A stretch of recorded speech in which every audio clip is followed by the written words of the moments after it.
To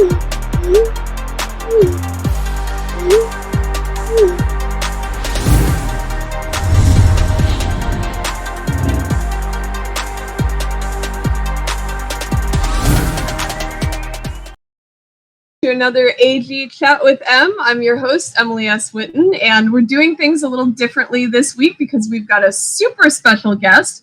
But as always, I would like to remind you that I, along with doing all of these, reviews and interviews, I do also have my own graphic novel series. And so if you would like to check out the Underfoot graphic novels, book 1 came out in 2019, and book 2, Into the Sun, is coming out April 20th this year.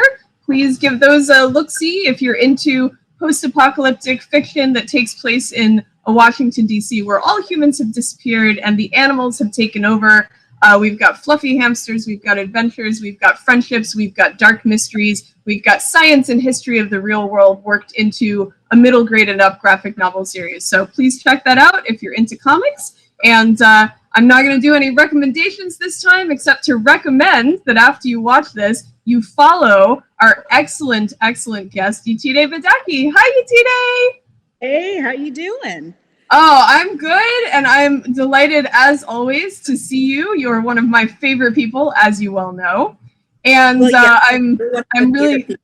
Oh, well, thank you. I just feel really blessed that we can talk about American Gods, one of your great achievements to date. I'm sure there will be many, many more. Obviously, we're all very sad that we have not got a season 4 coming up for American Gods, but the first 3 seasons have had so much, going on and so much with the character. I want to rewind back to the very first season and look at how you formed the character based on both the book and your own understandings and conversations with the creators. Can you talk with us a little bit about that? Okay, yeah, but first I should clarify that there's a lot of discussions going on. So it's not, I think I can share that this is not a final thing. Maybe this is an exclusive. I want exclusives. Go for it. Yeah, so, it's very, very likely that the journey continues just in a different space. So I feel like I should clarify that. Well, I think I can say that since Neil has to that a little bit. By Neil, of course, I mean the incredible Neil Gaiman, who we are lucky to thank for this whole American Gods story. So you were talking about how you found a number of influences from both the book and from other characters. And of course, then you had to, once you figured out how this character was going to be portrayed, you have to get into the character. Now, I love the wardrobes, the set pieces, all of the different things that Bilquis has had, from the fanciest to down when she was kind of a homeless, down to her least bit kind of person or goddess at the time. Can you talk about the process of getting into character, both inside your head and through those externals? Oh, well, that is a great question. So for the process of getting into character, I mean, all of the elements that you just described are a huge part of that, because there's something about being able to have that reinforcement and feedback when you look in the mirror and you start to see the character in there. And that's, all thanks to people like Suturat Larlab. She did costumes first season. I think she's off doing like Bond movies and stuff now. And there was a lot of thought that she put into the colors that Bilquis would wear, things that would come from her history and things that would have stayed with her over the years, things like purples and all of that, where royal colors that would have been more difficult for her to get into, or would have been more difficult for people to get in the past, and which still live with her. This third season, we were very specific with Charlene Shillingsford and Ethline Joseph for things we wanted to do with hair and texture, and telling the story within that, with her finding her, the African roots of it all. there's so many beautiful layers that if people, or when people go back and rewatch, you can see that there was a lot of thought put into it. There's a lot of thematic elements that continue through the thread, and that was all thanks to our incredible team.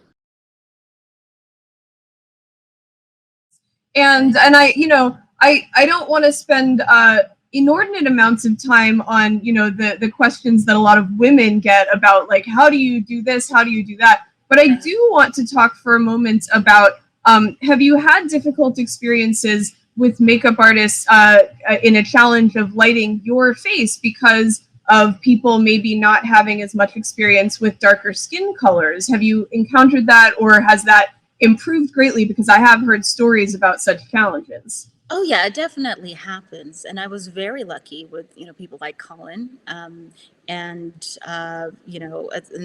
the how much I learned about my hair from Ethelene and Charlene. They taught me so much that I didn't know. That there are often many things that I would do hair wise just to make sure if I end up on a set that I have a certain amount of control over it, because I have situations where I'm going, oof, you're putting water-based something, and that's not gonna, and also a lot with over powdering, my face and things like that. Which for me, what happens is then my features are just washed out. I just become flat. And like I said, I've been lucky with like Colin. Colin knows my face. I remember I brought in a picture of me as a child, like in a bunch of people, and other people were looking at it going, oh, which one's you? And as soon as Colin got the photo, he's like, that's your face. Like, You knew your structure down to the bone, right? Down to the bone. And he's like, how does no one else see it? I'm like, Colin, you know my face. Yeah. No, it's great to know that there has been improvements in that. And so moving on from building the character to the journey the character has gone on from beyond the book, can you look at a little bit how Bilquis has developed from seasons 1 to 3, and especially in season 3, what we see her going through, and what your thoughts are on that? Yeah, well, I mean, what has been incredible is that we have seen quite an arc for Bilquis, from what we saw her in first season, and even in the way that she accepted worship, in the way that she had a sense of self and a sense of how she was being perceived as occurring in the world. We see a huge shift up into this season where there is full self-actualization.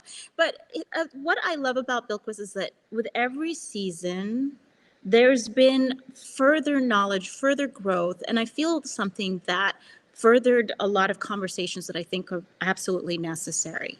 So, in the first season, there was a lot of conversation around intimacy, around expression in the body, around nudity, and these were all things that I felt absolutely needed to be talked about, because it was, there was a lot of shame put on these ideas, and it's still to some extent put on these ideas, but so much so that people wouldn't even talk about them. And it's very interesting to look back at that journey, because like, for example, nudity for me was something that was not very, that didn't come absolutely natural and easy. But I was very curious about what that was about and why. And looking back, what was happening with the character and everything, this was at the very top of, what we saw in the more mainstream and social media Me Too movement, and people really, really talking about sexuality and consent and all of these things, that if we were constricted by just the idea of shame, we'd never get into those conversations, and then things fall through the cracks, and things then occur that if they had been discussed and put out in the light, would never have had a chance to occur. So I loved that I got to be a part of that conversation from that introduction there. And then, we started to see, so I would say first season, we see Bilquis just trying to survive. Second season, she starts to thrive. So we start to see this build of a belief in self, like it was starting to happen in the second season, a belief in not having to follow the constraints or norms of the world that was put forth, and in finding another way. And so what that led to was in season 3, I feel like Bilquis really finds her drive and a sense of purpose, and what she is capable of of ushering into the world and helping to occur. I think that's amazing. And it seems like it's such an important story to be telling of a journey of coming into yourself and being comfortable with in your own skin. Did the experience of telling the story change or affect you? What has affected you about that? Oh, so much. Where do I start? I mean, from the very beginning, Bilquis was a source of empowerment, because the character helped me to look at and face a lot of things. Again, speaking about these societal constructs that often use shame as a way to silence and to hide things.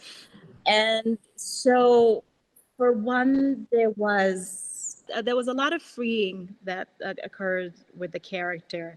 There was, and then getting to do all this research about all kinds of different goddesses, from ancestral ones to modern ones. You can't help empowered by learning about all these feminine figures that stepped into their own.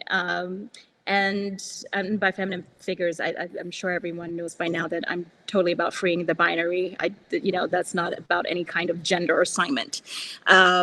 So there was a huge shift that started to happen for me. There's been so much growth, and I don't know if people realize it's been about 5 years now. Cool. Yeah. Yeah. So that's wow. Time for growth. We've known each other a while now, haven't we? It's been a little while. Yes, that's crazy. Happy friendiversary whenever it started. San Diego, several years now. Happy friendiversary. Oh, that's great. That's great. But yeah, it's a long journey that's been ongoing, as you were saying. Please continue. Right. And and so it's made me have to confront parts of myself as well, and also shine a light on parts of myself. And so one of the things that happened is I came out as bisexual. That's not something I don't know that I would have been comfortable doing before all this, and that had a profound effect. Freeing is the word that keeps on coming back. There's a lot of release. Finding who you are is amazing. And if you don't mind my asking, was it that you, and to whatever extent you're comfortable talking about these things, was it that you knew in your heart that you were identifying as bisexual and that's who you were, but you weren't comfortable talking about it until you had gone through this journey? Or was it something you discovered during the journey you were on?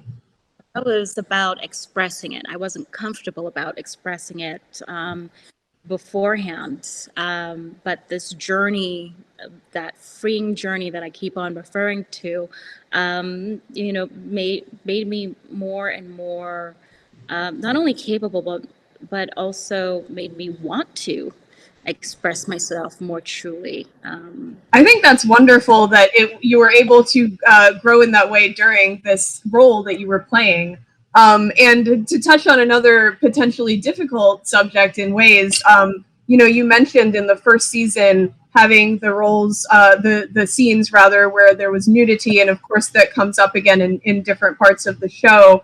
The industry and also just culture can put a lot of shame on bodies, naked bodies, women's bodies, Black women's bodies that are naked, etc. There's all these layers to the difficulties with feeling comfortable with that. Have you experienced downsides or negatives to that expression, and has that affected anything in your life? It's such a huge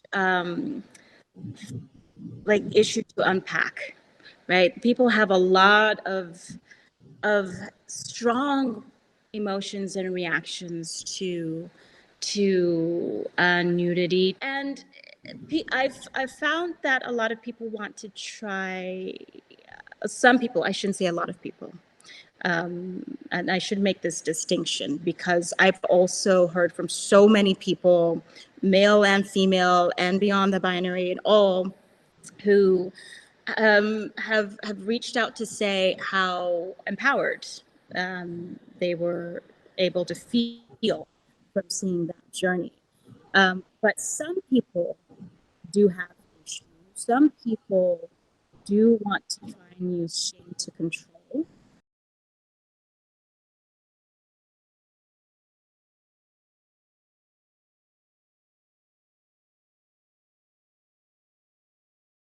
You said there was an email where they hacked into your camera? Well, that's what the email said. It was the most random thing. Okay, yeah. According to them in this email, and that they had, footage of me, compromising footage and all of that. Now, here was where there was the gift of Bilquis. I'm going, you do know I play Bilquis on TV, right? I'm not sure what did you think you have? Right? Already, because they're like, yes, we'll send to friends and family. I'm like, the show, So there was, again, that freeing part where I was like, well, what do you have? I'm actually curious at this point, and so that very much released me in a way that I would not have been able to react to that situation before playing this role. But I think we've discussed this somewhat, and I'm trying to figure out the best way to speak to this. But I'd also found that sometimes when certain roles or things were coming up for me, opportunities, and perhaps some people thought it should go to others, there I would see an increase of, all of a sudden I would start to see videos, like clips of me in the nude and pictures of me in the nude, and it was the strangest thing. The first time I saw that happen, I'm going, oh, well, that's going to happen at this point. But then it's happened several times, and I went, I see what's happening here. And it's twofold. One, trying to, yes, shame me, like, who do you think you are that you can go for this thing? Like, oh, we saw you without clothes. Okay. But secondly, also hoping to constrain individuals that would look to work with you, and trying to box them in, again, trying to use shame. So what's wonderful is when, okay, for one, I'm no longer, that no longer has the power over me that it once did. But it's also then seeing different companies, different institutions, they're pushing back on an old patriarchal construct, and that they then go beyond that. So we're seeing some growth. We're seeing some, dare I say, evolution. But, especially the first couple of times, I have to say, just honestly, like, my heart would drop. Like, oh, well, there goes that. I guess I'm, not going to get that job. I'm not going to get this. Yeah, it was painful in those times, but it keeps on coming back to this freedom that this character has afforded me, and a strength, and more of a resistance to that kind of shaming tactic. And I've been very lucky that people then are able to see, um, they're able to see beyond that and talk about, what is the work, what is the talent, what is, this was a performer performing this thing and doing it with, I've been lucky for people to reach out and say, and doing it with courage. I really I appreciate you talking about that, because it is something. It's kind of like the hidden, underbelly of what happens when these things are going on. And as you said, an evolution. For instance, if you were to play Storm, in which the evolution would be into a mutant. Some people might see that and say, like, oh, I don't know, she did this naked scene over here, but there's really no reason why that should affect what other work you are doing, particularly taken in the context of the story you were telling at the time, where there was reason for everything that went up on the screen, and it had that impact. But I appreciate you speaking about that, definitely. And you bring that up, it's funny because there does seem to be also a different idea about Black bodies. Because if we're talking about superheroes, Scarlett Johansson has been nude quite a few times, and she gets to live in that world as well. And so when someone comes at me like that, when I'm expressing my love of Storm, I go, wait a minute, do you want to take a minute and think about what's really going on here? Because if that's the issue, we can look at probably a couple of those characters that have, also done intimate scenes. I want to talk for a minute about the not to move too quickly on. I want to see you be Storm every day of the week and twice on Sundays. We want to see this make it happen. My producers like, make it happen. We're all about this. We're ready for you. And I want to see more X-Men movies. So hopefully it'll be time again soon, and maybe they could do a whole movie that's focused on Storm, because she's a fascinating character with a long and interesting history. So and a lot of deep roots, that you can talk about and figure out and see where she came from and how she's, come to be who she is. Not that I'm telling you anything you don't know, as a Storm fan. But I do want to talk about one of my favorite things I saw you do in American Gods, which is being Technical Boy's subconscious when he, in season 3, when he's stuck in the kind of insane asylum of his own mind because he's been, boxed with that mechanical thing. And you show up in a sweater he wore in a different scene earlier in, I think, the same season, with the hair. Yes. Oh my gosh.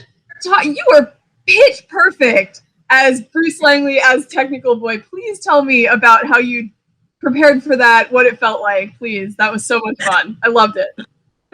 That was so much fun. You can tell we had a really good time. It's actually, and I think we might have had a picture earlier of that. It's the same pants and sweater that he wore in episode 1 when he came to meet me, and then experienced that thing with the tear down his eye and all of that. That's what he was wearing. Yeah. And so they actually they had that in costume, put it on, and it was like, oh, this works. The hair, again, Ethylene and Charlene, they went back to a previous season to get that hairstyle. And I think people were pretty shocked when we stepped on set and I opened my mouth, because they're like, wait, what? It's so different. It's so different. Wait, what just happened? But we've spoken about how it's been about 5 years now, right, of this show, and I've known Brucey for 5 years now.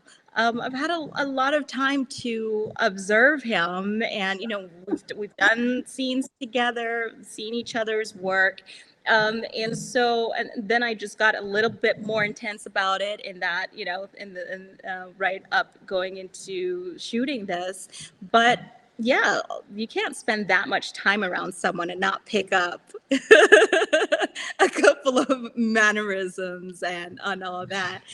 And it was just, I mean, it was so much fun and must have been super surreal for Bruce. I was gonna ask what his reaction was when when the scene was done or when you started, or what did he say anything about it? He was just like, this is super surreal. Like, what's great for me is that I'm looking right at him. Anything he says, I can hear it right back. You know what I mean? And it's just, but again, we talk about freeing. I think some people were surprised. I don't know that they knew that existed within me, which makes it even more fun. I think it came as a total shock to everybody when it came on. Like, no one saw it coming. No one saw that scene coming. I mean, I've known you for a while now, and you are one of the kindest, sweetest, nicest, most wonderful people I know. And I was absolutely delighted to see that other side come out in your acting and like, what is going on here? It was so much fun. But of course, like Bilquis, is not like that. You as a person, I'm sure you have angles like that, but that's not the primary thing that comes out when people talk to you. So to have it come out in your face, it was so much fun.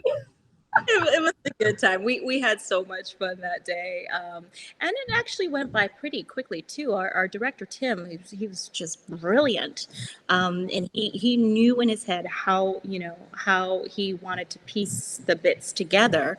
So it was actually a pretty quick day. I mean, that's great, and it just flowed out of you. I feel like you were waiting for that opportunity. I had this all like bottled up, but what a great way to just let out some steam. Yeah. Oh man, I love that. Speaking of working with the other actors, because that that is one of the other things I want to ask you about. We've talked about some real heavy stuff. I'm just going to give you whiplash going back and forth. Can you tell me, some fun experiences or set stories or, just crazy adventures y'all have had during the filming of all of this? Oh, there have been so many adventures along the way. I think one of my first favorite memories was my birthday in the first season, because that was the first time then that we all got together. Like, at that point, I hadn't worked with Emily. Oh, geez, everyone came out and we were just being goofy and dancing and, really getting to just know each other.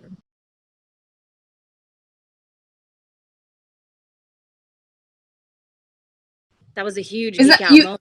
Is that when you met him on your birthday celebration? No, he wasn't at the birthday. Oh, okay. I don't think I would have been able to handle it at that point. I would have paid good money to see Neil dancing with everyone. I would. I'm on record. Neil, I want to see this. We should totally do that. Be like, hey, Neil, we should. Oh my god, let's go dancing. I feel like he might be game for a couple of minutes. He might. I feel like he would be, but it's just it's funny. We have a lot of dancing memories, actually. Like, we as a cast tended to dance a lot.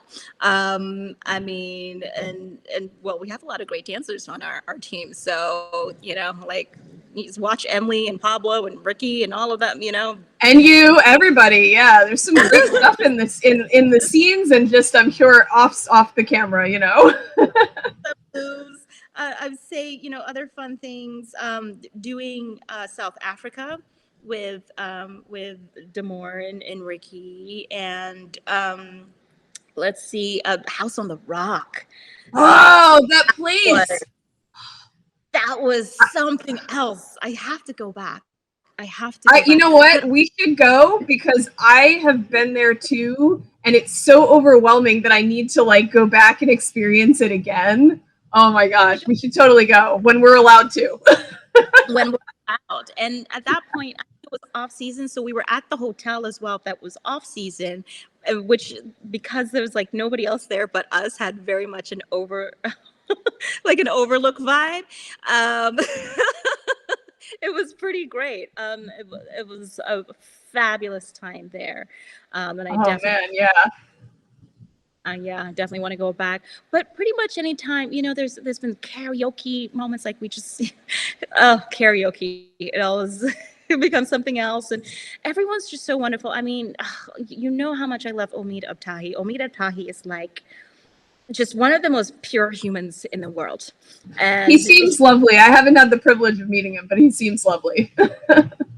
he's just wonderful. On top of being super talented, there's all of that, and then there's Damore with his wisdom, and Damore will also do this thing where he'll like you're like, wait, Damore, did you just serve me a burn? Did that just happen? Like, because he says it in such a beautiful, like, eloquent way, and you're like, wait, Damore, you just An he's eloquent burn, right? That should eloquent be one of his skills on his resume. List that on his resume. Eloquent burns. Yeah, eloquent burn. And you almost feel like, you know what? Thank you. You should give gratitude for it. And Emily is one of the wittiest individuals I've ever met, and quick. It's just everybody. I could go through the list of everyone. And so whether it's we, have dinner at some, like, she made us an incredible, like, bolognese dinner one time. Ooh. Gorgeous. Anytime we go out dancing, anytime we go out for drinks, it's just like there's always some kind of adventure with that group. You have so many incredible personalities that are so talented. Yeah. I don't even know where to start. Oh, Comic-Con for the first time. Like, Oh, yeah. that was my first time doing Comic-Con. First time meeting you then too. Yeah, that was right. That's right. That was the first season of American Gods. So that was your first Comic-Con, and that was where we met. That's so crazy. At that rooftop party, that was so much fun. Oh, that was fun. It was just, there've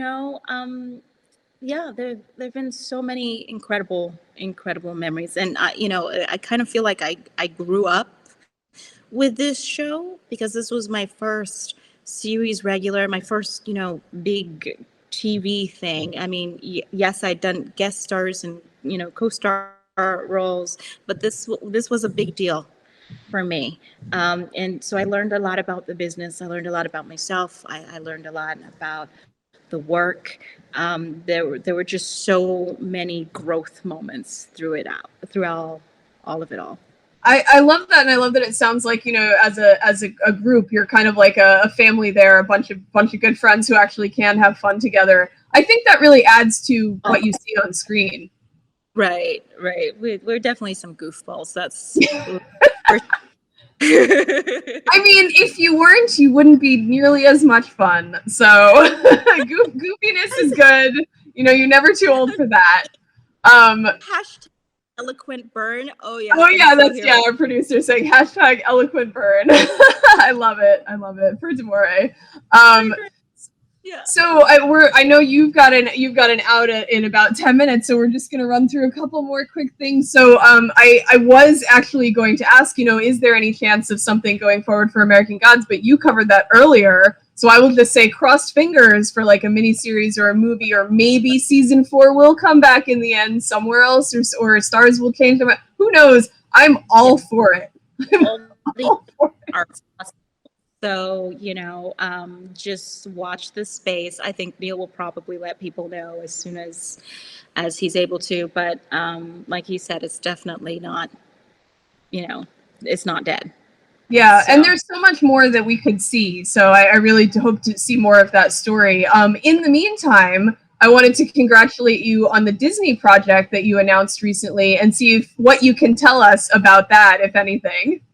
I can only say what they've shared, which is it's Greek Freak, the movie, and it follows the story of the family at Giannis Adetokounmpo, and Thanis and all of the family. As we know Giannis from the NBA, and it's really an incredible story. What what the family has been through is beyond inspirational, it's aspirational. I'm so excited about it. You know, it's getting to work with Daye Kenny and Dayo. I, it's just, and Akin, who's the director. The script is just beautiful. Uh, I'm, you can tell I'm beyond excited. I can barely speak, but I'm just so excited. It's one of those scripts, like I just started sobbing. I got to the end, I'm just like Oh, tears. Like, but good, happy tears, like, yes. oh, great. Oh, that's exciting to Yeah. hear. Yeah. So I can't wait until, you know, more can be shared about that. But yeah, it's Well, I will look forward to knowing more about it and seeing it. We'll talk about it when it comes out or when you can talk more about it. That'll be super fun. yeah. And I know that another project you had been working on is your In Hollywood Land film project, and I know that it was available to view at certain film festivals. Is it something that we can see now, and what's the current status of that? Yeah, it's still doing the festival circuit. And so the best way to check on everything is on the website in Hollywoodland. And we list every single festival that it's coming up in.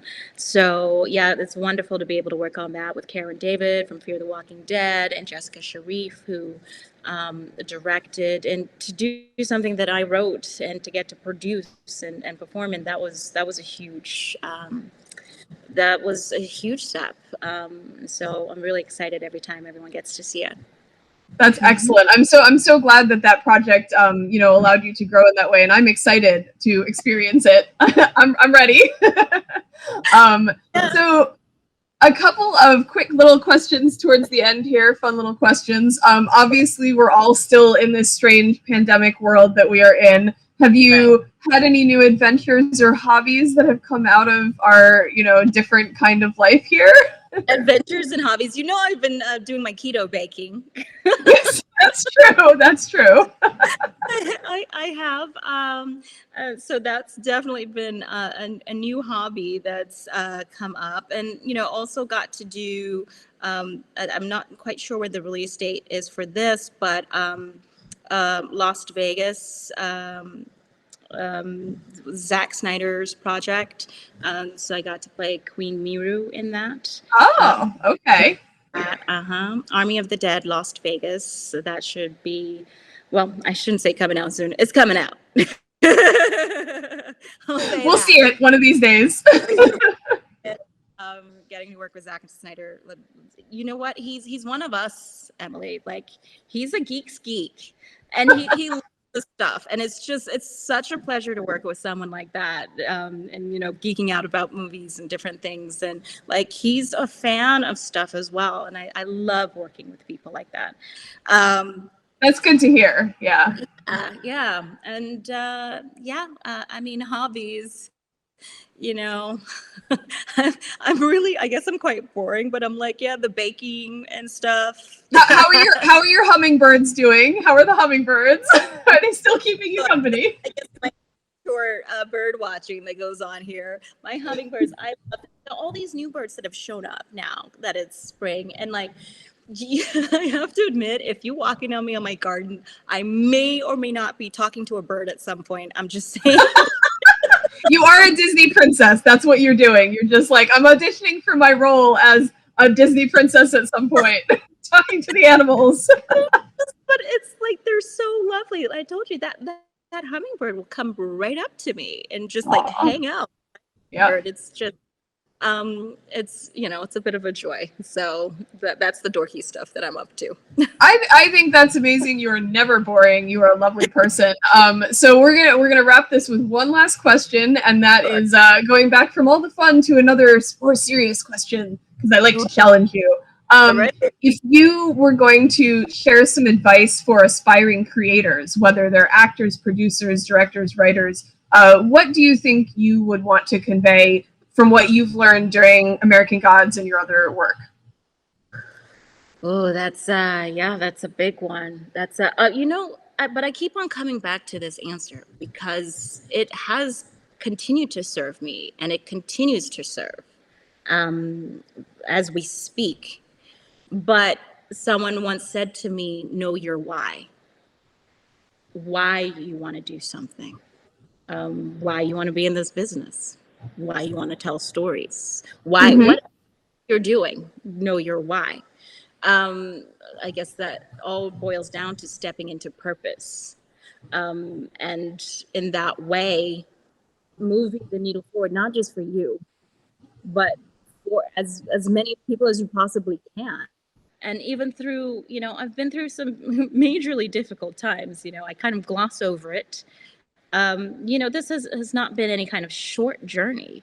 This is something that takes a lot of time. But having that why has been the through line, has been the anchor, has been the thing that pulls me through everything, through hard times and through the good times. It also keeps me grounded when things are, going seem like, oh, everything's amazing. So that's one of the best pieces of advice that I ever got. And that's one thing that I always want to try and impart to anybody else. It's knowing your why and having, real purpose behind your why is a powerful thing. That is excellent advice. That definitely jives with how I look at my own creating aspects. So, we're always on the same page, you and me. I get that. I love it though, and that is very important. And you are a very grounded person, and I'm sure that is one of the ways that helps, to ground you. So I super appreciate that. And I really appreciate your time. We are going to have to go, which makes me really sad. Not that we'll never see each other again.